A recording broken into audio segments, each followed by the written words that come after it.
Hi all, I am Sagar and welcome to my channel. So today let's continue our RHCSA journey of 60 power pack practical questions to achieve your RHCSA exam.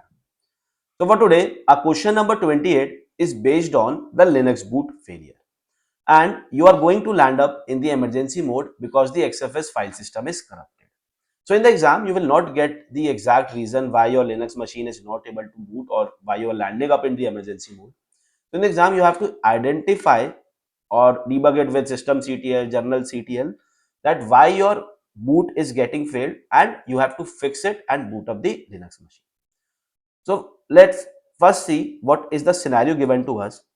So the scenario is that user report that a RHEL 10 server fails to boot normally after an improper shutdown, and during boot the system enters in the emergency mode because slash data file system cannot be mounted. So what is happening? A user is booting up the RHEL 10 machine and the machine is landing to emergency mode because slash data file system cannot be mounted. Means that we have an entry of this slash data file system or mount point in our etc/fs-style file. And if you know that if we have an entry in etc/fs-style file, we make our mount points, we make our file system persistent across reboots, across boots, so that whenever you will boot your machine, your file system will be mounted automatically. So what is happening? That says now system D is not able to mount this and you are stuck at the emergency. So before directly jumping into the Linux machine, I want you to first quickly show what exactly we are going to perform in this lab. So first we will see the already mounted file system slash data. Then we are going to intentionally corrupt the XFS file system, like this slash data can have the file system type as XFS. We are going to corrupt it intentionally so that we can perform this lab, so that we can repair it. And once we will corrupt it, we will reboot our system. And once the system is rebooted again, you will land up into the emergency mode. So once we are into the emergency mode, what we are going to debug or identify why our machine or Linux machine boot is in the failed state, or why boot is getting failed. And we are going to identify it with systemctl, journalctl. And finally, after that, once we identify the exact issue, we are going to repair the XFS file system. So now let me take you to my Linux machine, and I want to show you that I am using cat etc os release. I'm using the RHEL version 10, and let's just first list out all the block devices. So if you can see that these are my block devices, this NVMe0 and 2 have the file system type XFS and it is mounted on slash data. So if I will show you my cat etc/fs tab entry, you can see that this is mounted with the UUID. You can see the UUID starting with ECA. This NVMe N2 is mounted. I mounted this with the UUID, and slash data have the file system XFS. Now let's just see the DFF and H output as well, and we can see over here that this dev NVMe 0 and 2 is mounted on dev slash data. So now I am going to intentionally corrupt the XFS file system. So before corrupting and I'm going to use a DD command, and before doing the corruption, let's just first see, or I'm going to quickly explain you how this DD command is going to corrupt the file system. So what I'm going to do is, so that I'm going to use this DD command. And what does this DD command do? That this DD command is used to copy data from one location to another location. And this if I'm going to specify, and this if is the input file, and it contains a special file called dev0.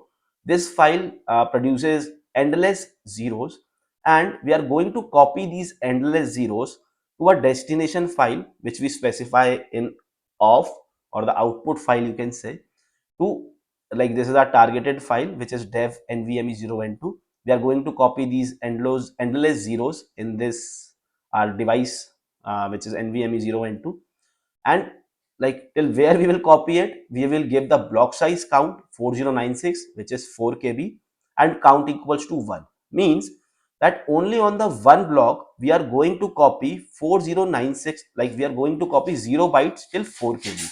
Means the very first 4 KB of the partition will be overwritten by the zeros. So if you will ask how this will going to corrupt a file system if like first 4 KB of the partition contains 0 bytes. So if you know, or maybe if you don't know or know, so the very first like primary XFS block is located in the beginning of the file system.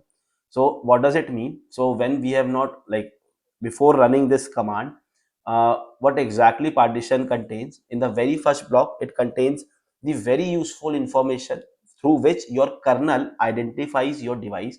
It contains XFS, superblock, metadata, inodes, and other important stuff through which your kernel identifies your device. But when you copied the endless zero in first 4 KB of the partition, all these important information is gone, means you destroyed your primary super block and your kernel will not be able to identify your device. So now let's just go back to my machine and I'm going to destroy it. I'm going to use dd if equals to dev 0 of equals to dev my partition, and this is a complete disk. I'm not partitioned it, and bs like I'm going to give the 4 KB size and count equals to 1. Done. So you can see 4096 bytes copied, 0.00 16.4 MB. So now let's just reboot your machine. Machine is rebooted and this is my terminal open in tabby. So I'm going to take you to the VMware Fusion. Now you can see that my machine is rebooted. It is booting up again. So now we will land into the emergency mode. So let's just wait. Okay, it is reaching the basic target. Let's just wait for it.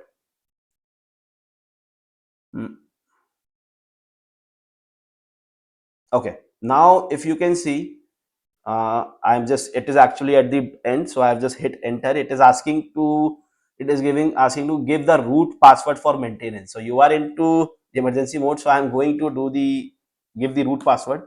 I have given the root password and I hope you are able to see at the end all the commands which I'm going to type is in the end. So I am right now stuck, my machine is stuck in the emergency mode. So what I'm going to do, the very first thing I'm going to use systemctl hyphen hyphen failed. So this systemctl hyphen hyphen failed will show you that all the systemd unit files or all the systemd units which are currently in failed state. So if you will see that this data.mount, this is a unit which is in failed state, and the reason is you can see in the description that slash data means that your systemd is not able to mount the slash data. And if we have to debug it more, we are going to use journalctl. So we got it till now that our slash data is not that your system is not able to mount the slash data. So I am going to hit journalctl and all the boot logs I want to see. So I'm going to grab it with slash data, because right now we know that the error is coming because of the slash data is not, system is not able to mount the slash data. So if you will see here that mounting slash data, mount slash data fs config system called failed, structure needs cleaning and fail to mount slash data. So let's just go to my PPT again and understand this, what exactly is happening. You can see that it is failed to mount this, and the reason you can you can see over here that structure needs cleaning. So what is happening, your systemd is trying to mount the slash data and your kernel is checking the XFS metadata, which in the first like in the very first super blocks of the partition. But what we have done, we have overwritten those first 4 KB first blocks, of like those first block with endless zeros, and kernel is not able to find the metadata, the inodes, and the useful data to find or to identify the partition. And right now kernel, what it kernel is returning, kernel is returning like unclean, that structure is needs cleaning, your structure is right now unclean. Okay, so I hope you got it, why we are not why kernel is not able to find it and our mount is getting failed. So let me just take you to my machine, to my VMware machine again, and I'm going to hit journalctl hyphen xb again, and let's just grep it with XFS. So when I will grep is, okay, I have given something wrong. Journal, I have not given, okay. So now you can see that metadata, XF file system, metadata CRC error, it is telling to unmount and rerun the XFS repair. So first run df-h. So you can see that slash data is not mounted. So there is no need to unmount. So what I'm going to do directly is I'm going to do XFS repair, and I'm going to give the device name, which is dev nvme0n2. And now you can see that XFS cannot open device or resource busy. So let's just do lsblk. Okay, so this is on NVMe0N1, and I was giving NVMe0N2. I think I remember when we started like this machine, it was at NVMe Not sure if it, so this naming conventions like N1, N2 can be changed when you boot up your machine. So that is the main reason we always mount our, in the production we always mount these file systems by using UUID, because UUID of a device never changes. Okay, so I have done it. You can see at the end, done. So I have done the XFS repair. So I'm going to reboot my machine again, and let's see what is going to happen. So it is asking me to select the kernel image. I have selected the kernel image, and it is trying to boot the file system, trying to boot the server, not the file system. So let's see. Okay, so we land up successfully into my Linux machine, and if I will take you back to my, one second, to my terminal, and I will try to re-log in, I'm able to log in successfully. So that's it for this video. I hope you like it. I will see you in question number 29.